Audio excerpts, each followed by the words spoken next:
한국 문화의 인기는 현재 해외에서 어느 정도 위치까지 왔을까요? K문화의 인기는 배용준이 아시아에서 큰 인기를 끈 2000년대 초 한류라는 명칭에서부터 시작됐습니다. 이후 동방신기부터 대장금과 뽀로로까지 각 분야에서 가릴 것 없이 대부분의 한국 문화는 조금씩 성장하다가 싸이와 BTS, 블랙핑크까지 이르러 이렇게 큰 성장을 하였습니다. 특히 해외에서 폭발적인 인기라는 수식어도 아까울 정도로 사실상 문화를 선도한 한국의 컨텐츠는 여러 가지가 있는데요. 영화에서는 기생충, 설국열차, 미나리 등의 장르 불문하여 한국의 영화들은 매년 히트작이 나오고 있고 공개 때마다 1, 2위를 차지하는 넷플릭스 오리지널 한국 드라마 및 예능에서는 최근만 하더라도 오징어 게임, 피지컬백, 더 글로리 등이 있습니다. 또한 음식 쪽에서도 이런 한국 문화 자체가 단순히 문화가 아닌 세계에서 자연스럽게 먹는 단어 그대로의 음식이 되었는데요. 일례로 비비고 만두는 이미 해외 여러 나라에서 중국 만두인 덤플링보다 압도적으로 높은 판매량을 보이며 세계 각지에서 인정받고 있습니다. 오죽하면 해외에서 만두를 더 이상 중국어인 덤플링으로 부르지 않고 한국어인 만두라고 부를 정도여서 중국 당국이 덤플링으로 불러달라고 항의를 할 정도이며 심지어는 중국 현지에서도 비비고 만두가 중국 온라인에서 점유율 1위로 판매되는 기염을 토하기도 했습니다. 또 이미 유명한 우리나라의 김치는 미국 여러 주에서 11월 22일을 김치의 날로 제정할 정도로 인기가 상당합니다. 이런 우리 문화의 발전은 해외 현지인들의 설문조사에서 더 명확하게 드러납니다. 문화체육관광부 주관, 전 세계 18개 주요국의 8,500명 외국인을 상대로 실시한 조사에 따르면 우리나라는 영화, 드라마, 음악, 패션, 애니메이션, 웹툰 등 모든 문화 콘텐츠 부분에서 일본을 제외한 세계 모든 국가에서 호감도가 60%가 넘고 제품을 불문하고 한국산 제품이거나 한국의 문화라면 브랜드를 몰라도 구매하겠다는 비율이 80%가 넘습니다.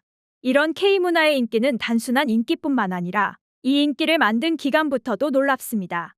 유럽, 미국 등 서양 여러 나라에서 자국의 문화가 세계적인 부흥과 인기를 얻는 데 걸린 시간은 적게는 100년, 많게는 150년 동안 쌓아와서 문화 강국이 되었습니다. 심지어 서양은 빠른 산업혁명과 식민지 지배를 통해 더 쉽게 이뤄낸 결과인데요.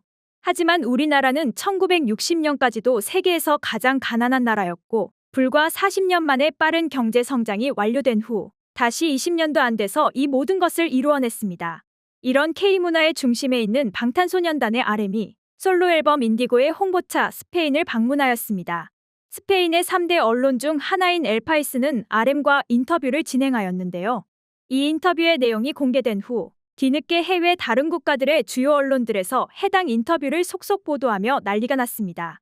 방탄소년단의 RM이 무례한 인터뷰에서 필터링 없는 솔직한 답변으로 세계인들의 극찬을 받고 있다. 방탄소년단 RM이 K수식어에 대한 생각을 인터뷰하며 K팝에 대한 가장 큰 오해는 찍어내기식이라는 생각하는 것이라고 말했다. 이것이 성취하는 방법이다. 방탄소년단 RM이 스페인 인터뷰에서 K팝에 대해 얘기합니다. 등 해외 매체에서 주요 기사로 다루며 스페인 언론의 다소 무례하고 직설적인 질문을 RM이 솔직하고 시원한 답변을 하였다며 극찬하였습니다. 해당 스페인 언론의 인터뷰의 주요 내용들을 간추려서 번역하여 공유합니다. K-팝에서 인기가 많아지는 등 크게 성공하면 한국 아티스트들은 비인간적으로 되지 않나요? 사실 회사에서는 이 질문에 대한 답을 좋아하지는 않습니다. 왜냐하면 제가 그런 부분이 있는 것 같아요. 라는 뉘앙스로 조금이라도 얘기하면 기자들은 K-팝은 끔찍하고 비인간적이며 한국인들을 혹사하고 파괴하는 시스템이다 라고 여지없이 과장 보도하거든요. 하지만 잘 짜여진 시스템은 K-팝을 특별하게 만드는 일부분입니다. 또한 현재는 계약 부분, 금전적인 부분, 교육적인 부분 등 대부분의 모든 측면에서 많은 개선과 발전이 이루어졌습니다. 지금 비인간적이라고 질문하는 그 시스템 안에 전문 선생님과 심리상담사도 포함될 정도로 체계화되어 있죠. 한국의 기획사들은 한국 청년들을 어릴 때부터 혹독하게 훈련시키는데 당신도 2013년부터 BTS에 데뷔하기 전 16살부터 19살까지 3년간 동료들과 함께 살았죠. 그때 부모님의 반응은 어땠나요? 다시 공부를 해라. 넌 공부도 잘했잖니. 다른 아이들처럼 대학도 가고 음악은 취미로 해라라고 하셨습니다. 하지만 이미 돌이킬 수 없었죠. K-팝과 한국 산업에서는 젊음과 완벽성, 그리고 과도한 훈련에 대한 일종의 숭배가 있는데요. 이것들이 한국 문화의 특성인가요? 서양인들은 그냥 절대 이해하지 못하는 특성입니다. 한국은 침략당해왔고 파괴당하고 둘로 갈라진 국가입니다. 70년 전만 해도 이 나라에는 아무것도 없었어요. 우리나라는 IMF와 유엔의 원조를 받는 가난한 나라였습니다. 하지만 지금은 세계 역사에 유례없는 발전으로 전 세계가 한국을 주목하고 있습니다. 어떻게 이게 가능하다고 생각하나요? 이런 대한민국을 있게 한 건 한국인이 그냥 말도 못할 정도로 엄청나게 열심히 했기 때문이라고요. 수백 년 동안 다른 나라를 침략하고 식민지로 삼아온 영국, 프랑스를 가면 저한테 와서 이렇게 말합니다. 어머머, 한국인들은 자기 스스로에게 족쇄를 채울 정도로 너무 열심히 하고 자기 자신에게 부담을 주네요.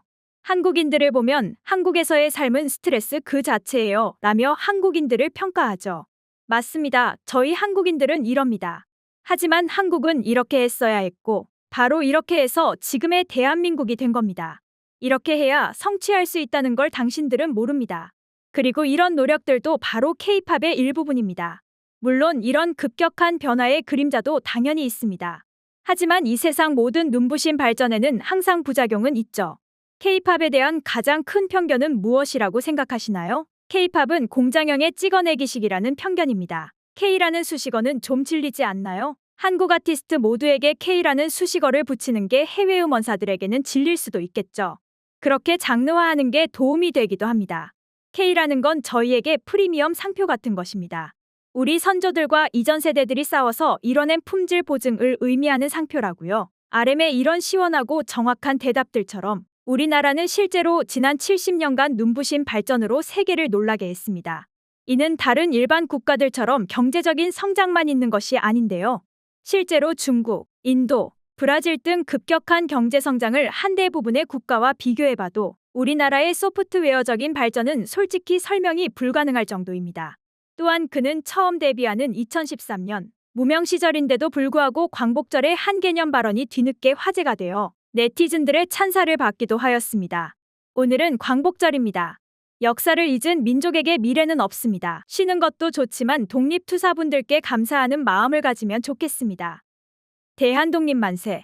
라고 하는 등 이미 예전부터 애국 아이돌로 관심을 끌었던 BTS. 이런 BTS의 리더인 RM이 28세라는 나이라곤 믿기지 않을 정도의 스페인에서 개념있고 애국적인 인터뷰는 정말 인상적인데요. RM뿐만 아니라 해외 문화를 선도하고 있는 BTS의 빠른 복귀로 다시 제2전성기의 성공을 기원합니다.